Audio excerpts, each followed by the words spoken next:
Internet and wireless, all on one bill. SpaceX makes this a reality. Or do they? Let's get into it. There was some information I just got recently, and I want to debunk some of it because I've been getting a lot of questions about it. And then my last video that I just did had like 100,000 views or something, and there's so many questions that people have, but there's some that keep floating to the top that many people have, and I'm going to address all those today. Well, can SpaceX Starlink make their service into one service that combines both mobility and your local internet? If they could do it, basically AT&T, Verizon, T-Mobile, all the rest of them are gone, right? Now, I predicted this a long time ago, and I think that this is going to be the case. Before the end of this video, I'm going to tell you about a device that SpaceX is either making now or they should be that is going to make this a possibility. And the biggest problem that we have currently, and the questions that you keep on sending me, is, hey, what happens when you're inside of a building? How does DTC get to you? And that's one of the things we're going to get into. So the article that I was reading today that I have to debunk is an article that was talking about these engineers that reverse engineered the firmware, or the latest and greatest firmware, for the Starlink Mini. Same firmware on the regular Starlink, so on and so forth. And what they found was the code within it was very much so the same as DTC code, or direct-to-cell code. So what they were speculating is, well, now they believe that somehow these dish, the either mini or the regular residential or even the business class dish, will somehow have the ability to communicate with DTC satellites.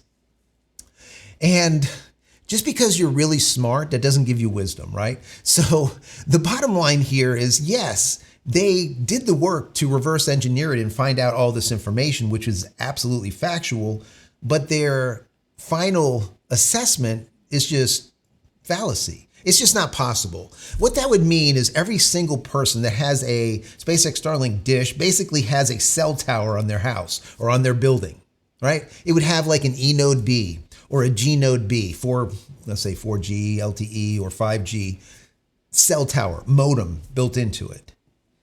The FCC is not going to allow that. Just for this RF alone, the hazardous, let's say, radiation that would be produced, how much power, and then the muddying of RF around it, it just would never, ever happen. So while, yeah, it sounds like it, and yes, they did find DTC code within this firmware update, that's not what it means.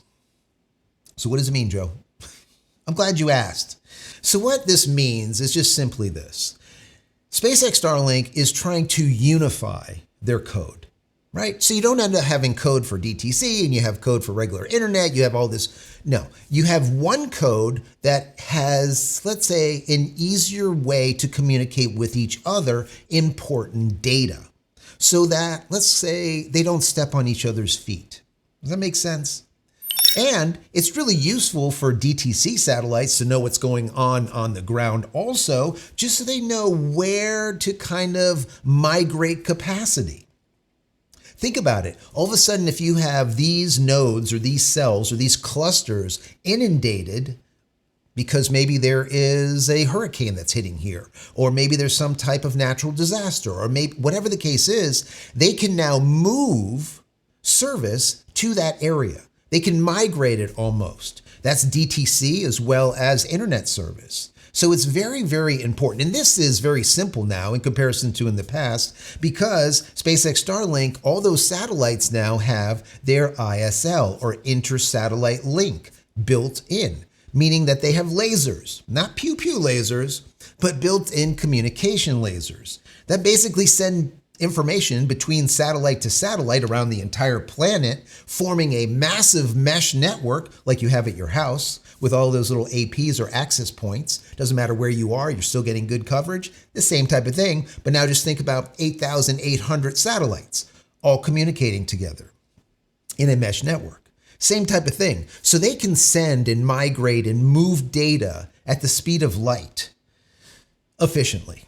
Okay, and I think that is one of the reasons why they have that code now built into the new firmware update. Once again, a unification of code between DTC and their standard internet. It just simply makes sense to me. I could be wrong. I don't work for them. If I'm wrong, you let me know down below. That's my impression here. So let me first start out, before we get too deep in the woods here, what the heck is this DTC stuff anyways? Because a lot of people don't know. And if I don't tell you, then you're going to watch this and you're going to be like, what the hell is this guy talking about? So DTC, or direct to cell, is basically the system, the ability to connect your unmodified phone with a satellite on orbit. SpaceX Starlink satellite, okay? Simple. Those satellites are sitting at about 320 kilometers in space. So instead of connecting your phone with a cell tower, let's say 2 or 3 kilometers up the road, you're connecting your phone with a cell tower at 320 kilometers overhead. I know people are like, how does that work? How is it even possible? Trust me, it's possible. These modified satellites that are on orbit, there's about 800 plus of them currently out of the 8,000 plus satellites up there. About 800 of them are DTC. They have those E node B, those are LTE or 4G, or G node B, which is like the 5G capacity, capability, modem built in, which transforms those satellites into cell towers. So that's what DTC is all about. It's the ability for you to be able to pick up your phone in any location. It doesn't matter if you're at the top of the mountain, you're in a valley, pick up your phone and now send a text, send an image, make a phone call, which is really nice, and now even do a video call.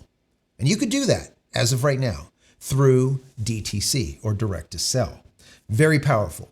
So that is what DTC is all about. And hopefully, at least now moving forward, you're going to understand what we're talking about. The biggest problem with DTC, and a lot of people have said in these videos that I've made, is, all right, it works. I've tried it, but doesn't it work really well outside and then indoors is a problem? And the answer to that is yes, you are 100% correct.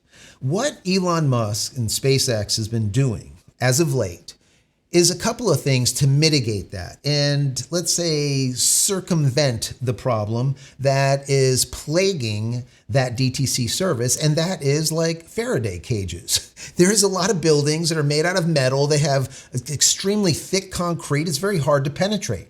The only people that are getting access to DTC are the ones that are on the exterior areas of the building that have a window, or they're outside, right? So I'm going to get into a product that's going to fix that. But to begin with, let's just understand what they're doing as of right now. Number one, they have bought their own frequency. They bought their own spectrum. I said they were going to do this a long time ago. Right now, they have been renting or leasing spectrum from T-Mobile. That's in the US. If you're in Canada, SpaceX Starlink has been renting or leasing spectrum from Rogers. If you are in each country, something different. There's about 4 or 5 countries, maybe 7 now, somewhere on there. They're renting that spectrum to use, basically to facilitate that uplink, let's say. So they're using spectrum that these companies already have. Well, Elon Musk said, hey, we need our own, right? So just last month, they ended up spending $17 billion on spectrum from EchoStar. And then just last week, they spent another $2.6 billion. So now we're at about $20 billion for even more spectrum. So what did they buy? Well, they bought the majority of 1.8 gigahertz to about 2.2 gigahertz. Why is that important? Because 1.8 to 2.2 is right around that sweet spot of LTE 4G, right? That is what they're currently using. Now, you can get some 5G on the top end, but for the most part, that is what they're looking for. Now, there is something that they need that I don't think they have a lot of it as of yet, if they have any, that they're going to require to be able to punch through these buildings. You know what? Let's grab some pens. And I'm going to draw this out for you so you can understand this, because this is very important so you get a grasp of what's going on here and why SpaceX is going to do what it will do in the not so distant future. Check this out. All right, so we have our piece of paper, we have some pens, some pretty pens, nice. Let's see how this is working out so that you get an understanding of how this works. So we have low frequency, low RF, let's call it, and we have high frequency or high RF. Now, they start right around 699 megahertz to, let's call it 900 megahertz. That's on the low side. Now, on the high side, we're right around 1.7 gigahertz to 2.2 gigahertz. That's rough. And I want to give you an understanding of what is going on here and why there's such an issue, why there's a disparity between low frequency and high frequency, and why SpaceX Starlink is going to need more of the low frequency instead of the high frequency. So, if we look at some frequencies here, you know what? Let's go ahead and we'll use green here. Now, low frequency would look like this. All right? This is what low frequency would look like. And high frequency, what are we going to use? We'll use orange. High frequency would look like this. Okay? Now, this is the problem. We need to be able to get through a wall. Let's say the side of a building. This is your building. The issue here is low frequency goes through the wall and maybe dissipates a little bit and keeps going. Whereas the high frequency barely gets through the wall and then stops. So there's very little penetration when it comes to high frequency, but there is benefits to both. Now, on low frequency, let's just go ahead and just write right underneath here. Low frequency gives you low speed, low capacity, high penetration. We'll just say pen. There you go. But it also gives you high latency. Now, this is really good. High penetration. That is what we want to see. But this is really bad. We get low speed, we get low capacity, and we get high latency. Now, conversely, with high RF or higher frequency RF, we end up with high speed, high capacity, low penetration, and we end up with low latency. So there's some good and there's some bad here, right? But there's more good, obviously.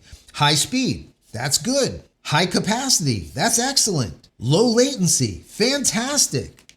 Now the bad thing is what? Yes, low penetration.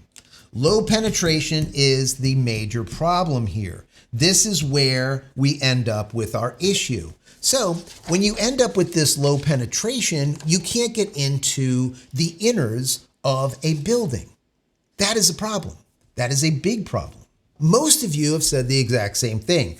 How is it possible that SpaceX Starlink can get rid of or basically make AT&T, Verizon, T-Mobile, and all the rest of the carriers superfluous? How is that possible? How can that be? There's only one way, and that is to be able to get the signal into a Faraday cage, get the signal into a bunker, get the signal underwater, get the signal into the middle of a concrete and metal building.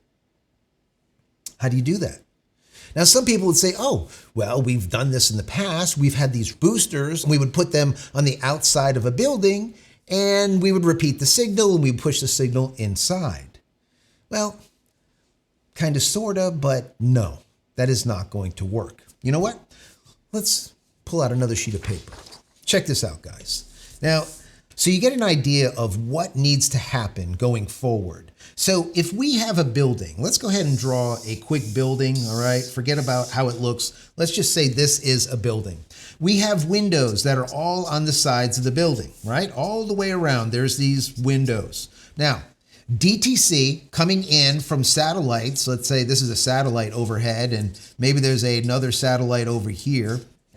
This signal is very easy to broadcast or to be received by anyone in the outskirts of this building. So let's just call it inside this area from here over, right? This yellow or orange area from here over, it's not a problem. The same thing in the front of the building. But what happens when you are dead center or you're in the underneath? Let's say you're in the basement, right? This is the basement down here. What happens then? What do you do? How do you get that signal? Like I said, some people say, well, on the outside of the building, you put a repeater or some type of booster, and then the signal would take the 4G signal and push it in. This is what they've done in the past. Well, that doesn't really work for DTC. Now, what I am speculating here is that they are going to invent a product that will fix this. Now, I would call it an NTN gateway unit or a DTC access point. Let's put that right here, okay? Now remember, this doesn't exist. This is my speculation. This is what I think the future is going to look like, all right? So we have this NTN gateway unit. Let's call it an NGU. I like that. It's a pretty cool name. Or a DTC, we can call it also access point. Let's call that one a DAP, a DAP. I think they both are pretty cool names. I don't know, whatever you like, whatever you think. Matter of fact, let's do a poll. When you guys are done watching this video, go to the community page and you pick, what do you think is a good name? An NGU or a DAP? I don't know, you pick it. Now, before I explain how this would work, let me just tell you how the boosters would work. Because people say, oh, why don't you do a booster? Well, let's look at it this way. If we have a booster at the top of this building here, and we have a booster here, and maybe we have another booster here, we have another booster here, right? This is how they normally work. Well, what would end up happening is that booster would boost a signal to maybe a radius like this, right? And then this one would boost the signal like this. This booster would be like this, and maybe something like that. Well, look what happens. Yes, you can propagate the 4G signal inside the building, but what happens here? What happens in the basement? What happens? It's just not possible, right? This is not a means of doing it. Number one. Number two, the signal that is coming through is DTC signal and not 4G or LTE or 5G. It's NTN, basically, non-terrestrial network type of signal, right? It's the DTC signal. So, what needs to happen? Or how do we do this? The way I think that this should work is if we have one of these NTN gateways, let's call it, or a DTC access point, and we put that here. We don't need to put one here, and we don't need to put one here, and we don't need to put one here. We only need one of them. On either side of the building, it doesn't make any much of a difference. Now, what exactly does this NTN or NGU or DAP or DAP, what does this thing do? What does it do? Well, what it's going to do is it's going to now take the signal that comes in from the satellite and it's going to demodulate it. All right. Then it's going to do, after demodulation, it's going to do its error correction and all the rest of the security niceties. Then the most important thing, it's going to take that now DTC signal and convert it into something that a router can handle, something that a router understands. So it's going to take the DTC and turn it into TCP/IP. That is what your router understands. That's what your local area network understands. So once again, you're going to take your DTC signal that's coming in from the satellite, you're going to demodulate it, take it apart, you're going to do your error correction, your security, and all the rest of the stuff that goes into it after the demodulation, and then you're going to convert it to TCP/IP. Then that is going to send the information through the network, a cable, let's say a Cat8 cable, into a router, a Starlink router. This right here will be the Starlink router. Matter of fact, let's go ahead and make that pink also. This is the Starlink router. This router is going to have a DTC port on the back. So this information comes in through a DTC port, which is just a simple network port, just like we see anywhere else. Because remember, all of the demodulation and all the rest of the heavy lifting is being done right here inside of that, let's say, NGU or DAP, whatever you want to call it. This gateway is doing all of it. converting it once again into TCP IP traffic. So what exactly does the Starlink router need to do once it has the TCP IP traffic? Well, it needs to put some type of check bit on it, just like you would do, let's say, on a subnet. So this way, all traffic from subnet A goes to subnet A. All traffic from subnet B gets sent to subnet B, so on and so forth. It basically segregates the traffic and says all this is DTC traffic. So this way, anyone throughout the entire building that sends back traffic that is DTC traffic, it knows now to send that traffic back into this gateway. So that instead of demodulating it, now it could modulate it back into RF, radio frequency, and send it back off to the satellite. Are we following that?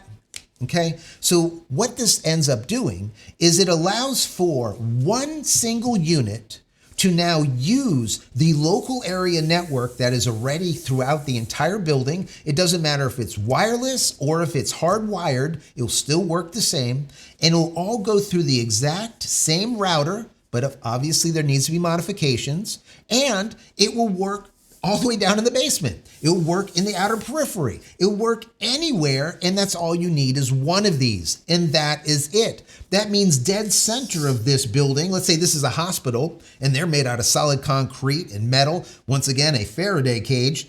This will also have service. Why? Because the service is going through TCP IP, not through DTC. Are we following that, guys? Are we following? All right. So this is my thoughts. This is what I think that they need to do to move forward with this. And the reason being is since it's only one unit per building, they don't need to have all of these boosters all over the place. Because remember, you are not boosting, you're not amplifying, you're not propagating a signal. You are taking the signal, demodulating the signal, doing all of your error correction, your security, and all the rest of the stuff, and then converting it into TCP IP traffic, into traffic that any router understands. And then your Starlink router puts that stamp on it as being DTC, your check bit, let's call it. Once again, just like a subnet would, so that it knows where to send the data. Because if not, it wouldn't know where to send it, right? It's very important that DTC traffic goes back to where it needs to go, which is that gateway, let's call it, okay?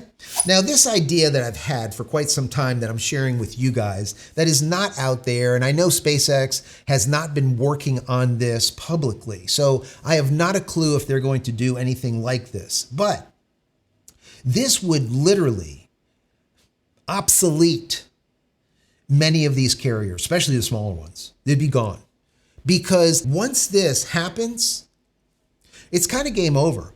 Because at this point, SpaceX Starlink has their own spectrum, right?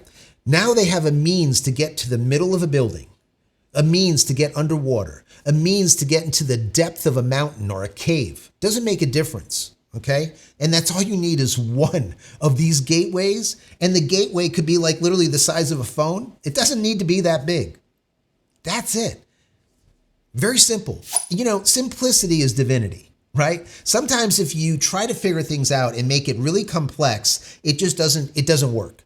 But when you just simplify things down to the bare minimum of what you need, this is nothing.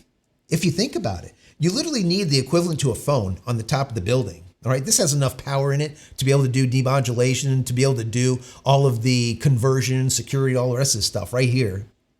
Simple. And then you need a small module inside of the Starlink router to be able to do the check bit stuff where it goes and sends those packets to the right person, but also with that bit switched, so it knows where to send it back to. Now, I can tell you with 100% certainty, SpaceX Starlink has not publicly announced anything like this, ever. And I have not seen anything like this specific to SpaceX Starlink or satellites in general. So is this something that is currently in the works by SpaceX? I really don't know. But if it's not, it should be. Now, is my methodology up to snuff? Is there other ways of doing things? Of course. I'm not an engineer. But this is just some guy on the web going through this stuff, working with SpaceX Starlink for the last, when I say working with, not for, I've never received a penny from them, but working with SpaceX Starlink gear for the last 56, 57 months and being a system administrator, understanding how networking works. This is the way I'd see it. Okay. Now, if I have it wrong and you have another way of doing this and getting that signal into the depths, the belly of a Faraday cage type of building, let me know. With this system, it can save lives for sure. Now, you can do the exact same thing if you were outside with a SpaceX Starlink Mini, right?